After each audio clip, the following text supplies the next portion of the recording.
எங்களோட பெரியவங்களா இருப்பாங்க, அவங்க கூட எங்க கூப்பிடுறாங்க இங்க வெளிநாட்டு. இதுக்கெல்லாம் வந்து பாத்தீங்கன்னா எங்க மாமா தான் காரணம். சொந்தக்காரங்க தானே, நாங்க தனியா ஆளுதாங்க, எங்களுக்குன்னு நீங்க தான் இருக்கீங்க.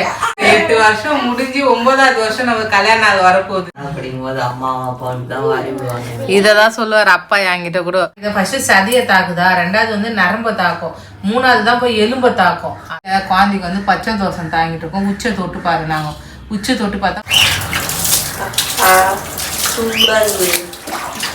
சுட்டாணி சூடா இல்லாத பசங்க மாதிரியா இருக்கும். அப்போ மழை காலத்துல குளிராது. மழை காலத்துல குளிரும். மழைன்றது வேற, பனின்றது வேற, வெயில்ன்றது வேற. பனிக்காலம் வேற, மழை காலம். எனக்கு அந்த கேள்வி எல்லாம் இல்லப்பா. இப்ப குளிருமா குளிராது? மழை பெஞ்சா குளிர். மே மாசம் வெயில் காயும், ஆடி மாசம் மழை பெய்யும், நவம்பர் மாசம் குளிர்காலம். குளிர்காலம். ஆமா, 3 ரகம் இருக்கு. நீ இருக்கிறல்ல, ஒரு நாளைக்கு ஒரு ரகமா. சரி, வாயில தண்ணி ஊத்துறத நான் தலையில தான் ஊத்துறேன், வாயிலன்னா வாயத்தை வந்து ஊத்துறேன். இப்படிதான் பண்றேன். என்ன ரொம்ப சித்திரவதை பண்றேன். சோப்ப ஏதோ தாங்க முடியல. தாங்க முடியலன்னா விட்டு ஓடிடு. எல்லாம் டவுல் தான் கட்டினு குடிப்பாங்க, நீ ஏன் நைட்டி எடுத்து போட்டுக்கிற? அவ்வளவு அன்பு மேல. நான் தான் தம்பி உச்சா போயிட்டா, அந்த துணி துவைக்கணுமேனு கட்டி விட்டுக்கிறேன். துவைச்ச டவுல் எடுத்து போடக்கூடாது, தம்பி உச்சா போயிட்டான்ல, அது போட்டு விட்டலான்ட்டு அன்பா என் மேல. அந்த உச்சா துணியை துவைக்கணும் நைட்டிய, அதனால சரி அதை போட்டு விட்டா அப்படியே அது கூட துவைச்சிடும்ல, அப்புறம் நம்ம சோப் போட்டு அலசி போட்டுக்கலான்ட்டு போட்டு விட்டுக்கிறேன்.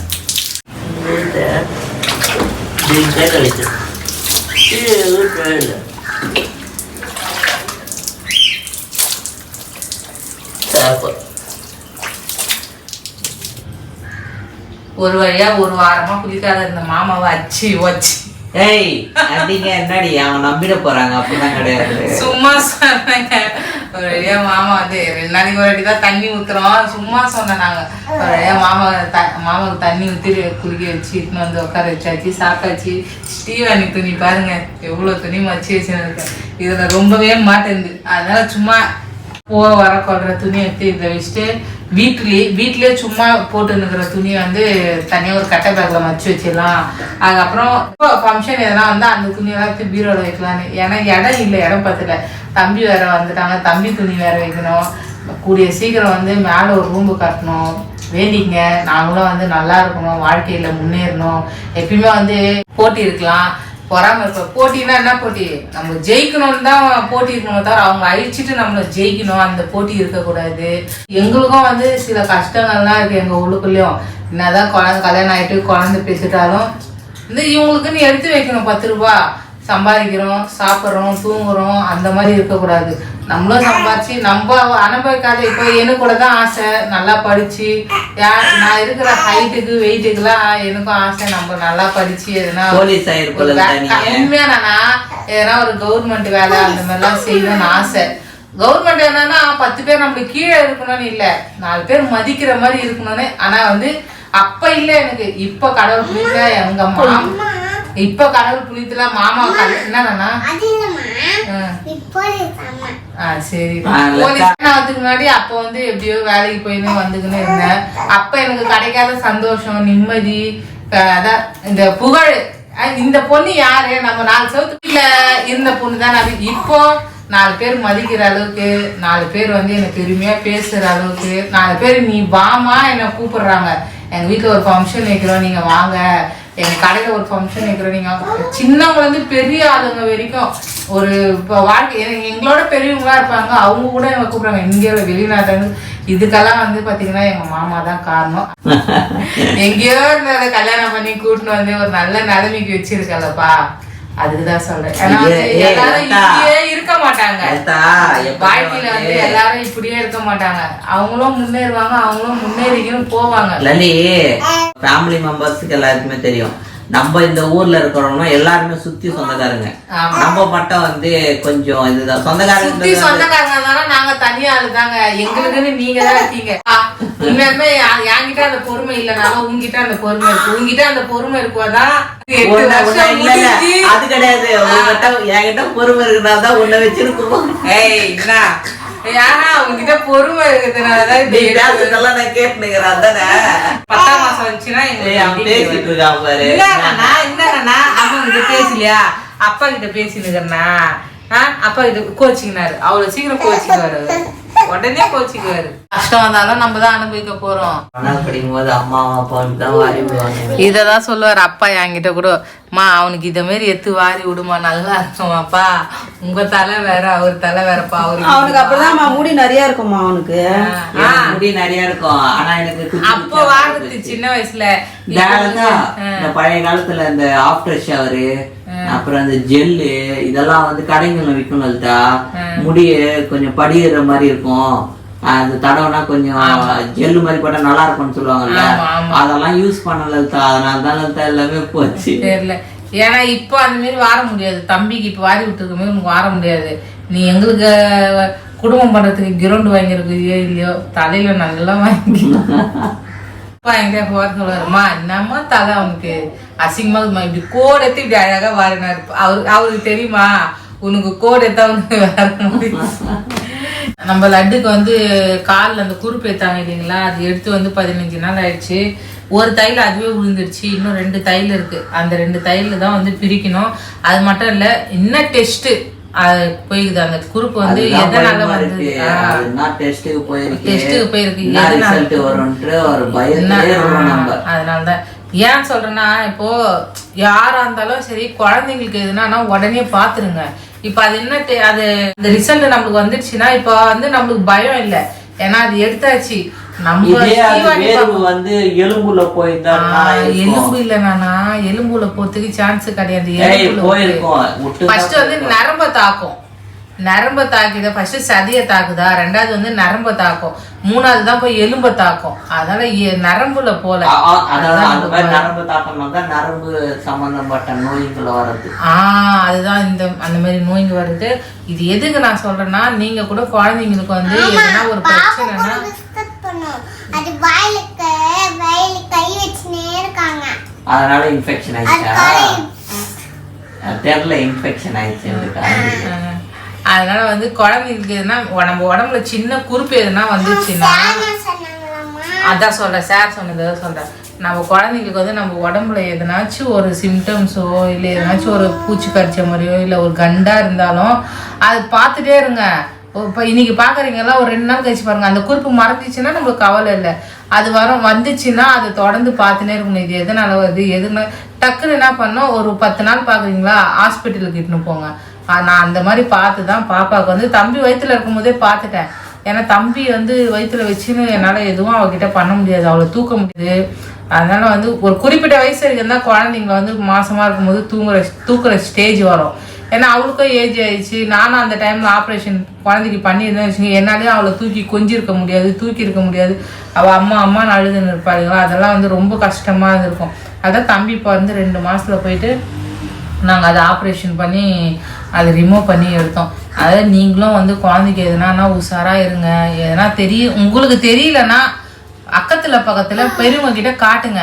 அவங்க கிட்ட பெரியவங்க கிட்ட காட்டுங்க. காட்டி அவங்க இல்லை அது நம்ம அழுத்தி எடுக்கலாம், அந்த வேலையே வேணாம். முடிஞ்ச வரைக்கும் ஹாஸ்பிட்டல் இருந்து போய் டாக்டர் கிட்ட ஒரு சொல்யூஷன் கேளுங்க. ஏன்னா வந்து நம்ம பிறந்த காலம்லாம் வேற. நம்ம பிறந்தப்பெல்லாம் நம்ம அம்மா வந்து கஞ்சியை குடிச்சிட்டு கூட பாலை கொடுப்பாங்க. எங்க அம்மா எல்லாம் சொல்லியிருக்காங்க, நான் 2 நாள் 3 நாள் கஞ்சியெல்லாம் குடிச்சிட்டு என் பசங்க. இப்போ அந்த காலம் நீ இந்த பச்சையா லிட்டின் போனதுக்கு நீ என்ன பண்ண, பால் கறந்து போய் குருவி கிட்ட போயிட்டு கொட்டாங்கச்சில அம்மா போய் வச்சுட்டு வந்த. எதுக்கு வச்சு அந்த காலத்துல எல்லாம் கேட்காதுங்கன்றிய. இப்ப இல்லப்பா, சரி அது வந்து உடம்பு சரியில்லை, ஆயா நல்லா இருந்தாங்கன்னா அந்த குறுப்பை காட்டினா என்ன பண்ணிருப்பாங்க, அது ஒன்றும் இல்லை, எதனா கோயில வச்சு மேலே வெயிங்கோ, அது பிச்சுக்குன்னு வந்துடும் இருப்பாங்க. ரைட்டா, அது நம்ம கேட்கக்கூடாது. இதோ வந்து அம்மா நாங்கள் அம்மாவுக்கு ஃபோன் பண்ணி கேட்டேன், அம்மா நான் இருந்துச்சு ஃபஸ்ட்டு எனக்கு திட்டுச்சு, நீ எதனா வாய கிடையாது, ஏன்னா உனக்கு தான் வாங்கி போகிறதுக்கு நிறைய இருக்குறாங்கல்ல, அதனால் எதனா போய் திட்டுத்தனமாக சாப்பிட்டுட்டு இருப்பேன்ட்டு எனக்கு திட்டுச்சு. அதை சொன்னேன், ஏம்மா நான் அதெல்லாம் எதுவுமே சாப்பிடல அப்படின்னு. அப்புறம் இல்லை, குழந்தைக்கு வந்து பச்சை தோசை தாங்கிட்டு இருக்கோம், உச்சை தொட்டு பாரு. நாங்கள் உச்சை தொட்டு பார்த்தா உச்சி வந்து பள்ளமாக இருந்தது தம்பிக்கு. அப்புறமா தான் அம்மா என்ன சொன்னாங்க, பால் கறந்து, அப்புறம் பால் கறந்து வைக்க சொன்னாங்க. மசூதிக்கு காலையில் போனேன். காலையில் ஒரு இங்கேருந்து வந்து 4:30 மணிக்கெலாம் நாங்கள் கிளம்பிட்டோம். 4:30 மணிக்கு கிளம்பி அங்கே 5 மணிக்கு போய் உக்காந்துட்டு இருந்து, ஏன்னா பொறுமையாக நைட் இல்லைங்களா, அப்பா வந்து பொறுமையாக வண்டி ஓட்டின்னு போனேன் இல்லையா, அதனால் பொறுமையாக ஓட்டின்னு போனார். பாப்பா வேறு வச்சுன்னு இருக்கோம் கையில், கொஞ்சம் பார்த்து சேஃப்டியாக போகணும் நம்ம, இருட்டு வேறு அப்படின்ட்டு போயிட்டு வந்தோம். வந்துட்டு அங்கே 5:30 மணிக்கெலாம் முடிஞ்சிச்சு. 5:30 மணிக்கெலாம் தொழுவிட்டாங்க.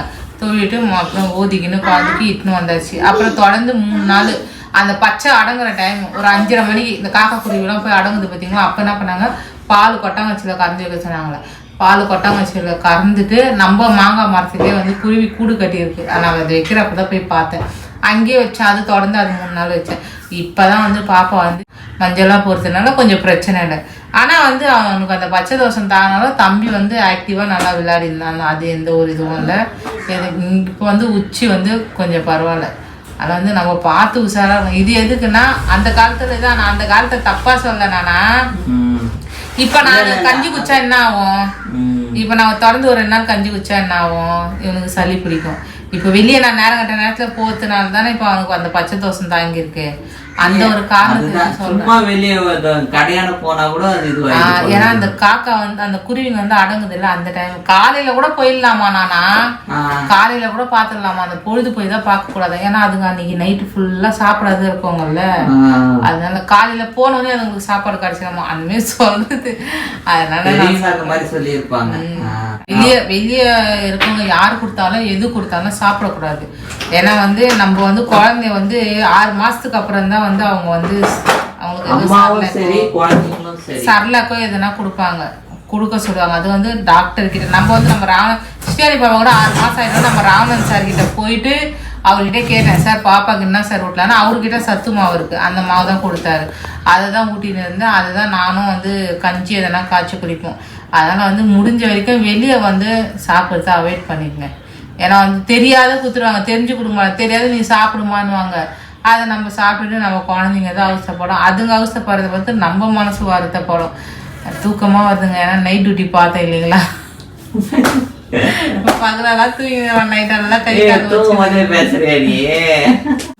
தலை வலிக்குது. ஏன்னா அந்த தூக்கம் இல்லைல்ல. ஆனால் அந்த மூமெண்ட் எல்லாம் வந்து இது ஒரு 3 மாசத்துக்கு தாங்க இருக்கும். அதுக்கப்புறம் வந்து நம்ம கோடி ரூபாய் கொடுத்தா கூட அதெல்லாம் கிடைக்காது. நைட்டு தம்பி செம்மையா அவங்க அப்பா கிட்ட காலை கையை வச்சு கூப்பிடுவாங்க. என்னமோ எங்கேயோ ஓடுறாங்களே, ரன்னிங் ரேஸ் ஓடுற மாதிரி அந்த வாயை ஊன்னு வச்சு ஒரே அவங்களாம் அது. அதுக்கப்புறம் கரெக்டாக 3:15 தூங்கினார் அவர். 3:15 தூங்கினாரு. அதுக்கு வந்து இப்போ வந்து இது நைட்டு, இது வந்து இப்போ நைட்டாக செய்யுது. நைட்டில் ஏன் அவன் மூச்சுன்னுக்கிறான்னா, நைட்டில் எல்லாம் தூங்கிடுறாங்கல்ல, அப்போ வந்து அவன் சத்தம் ஒண்டி தான் கேட்கணும் அவனுக்கு, வேற எந்த சத்தமும் கேட்கக்கூடாது. அம்மா டிவி பார்க்கணும், டிவி சவுண்டு கேட்கணும். அதனாலே ஒரு 2 ஹவர் அந்த டிவி பார்த்துக்கினே இப்படியே உட்காந்து இப்படியே தூங்கிப்பேன். சடனாக இப்படி உயிரப்போ அவர் அப்படி உயிரை லபுக்குன்னு இப்படி பிடிச்சிக்குவேன், இல்லைன்னா மாமா கிட்ட கொடுத்துருவேன். சரிங்க ஃப்ரெண்ட்ஸ், நாளைக்கு வந்து சென்னைக்கு தான் போகிறோம். பாப்பாவுக்கு வந்து தையல் பிரிக்க வைக்கணும் போகிறோம். அதனால் நாளைக்கு கிளம்புறோம். குழந்தை அழுவாளான்னு தெரியல, எல்லாரும் வேண்டிக்கங்க. ஸ்டீவனி பாப்பா கிட்ட சொல்லுங்கள், நீங்கள் எல்லாம் அழுவாத தங்கம், ஒன்றாவது நீ பயப்படாதுன்னு சொல்லுங்கள். ஏன்னா நீங்கள் போடுற மெசேஜ்லாம் நாங்கள் பாப்பாவுக்கு சொல்லுவோம். பாப்பாவும் அதனால தான் உங்களை அத்தை, மாமா, அக்கா, தங்கச்சி, ஆயா, பாட்டி, தாத்தா அந்தமாரி சொல்கிறாங்க. அதனால் குழந்தை அழுவக்கூடாதுன்னு நீங்களும் வேண்டிக்கங்க. ஏன்னா சுருக்குன்னு குத்தம் இல்லைங்களா அது, அதனால் வேண்டிக்கங்க பாப்பாவுக்கு. நாளைக்கு ஹாஸ்பிட்டலுக்கு கிளம்பலாமா? நானா போயிட்டு வரலாமா? அது ஒன்றும் இல்லை, நான் சும்மா லைட்டாக தான் அடிக்கும். உனக்கு அத்தைங்கெல்லாம் சாமி கும்பிட்டுவாங்க சரியா, ஒன்றாவது. நான் அம்மாவும் கூடயே இருக்க, நீ பயப்படாதுன்னா. ஓகே, நெக்ஸ்ட் வீடியோவில் சந்திப்போம். ஓகே, பாய்.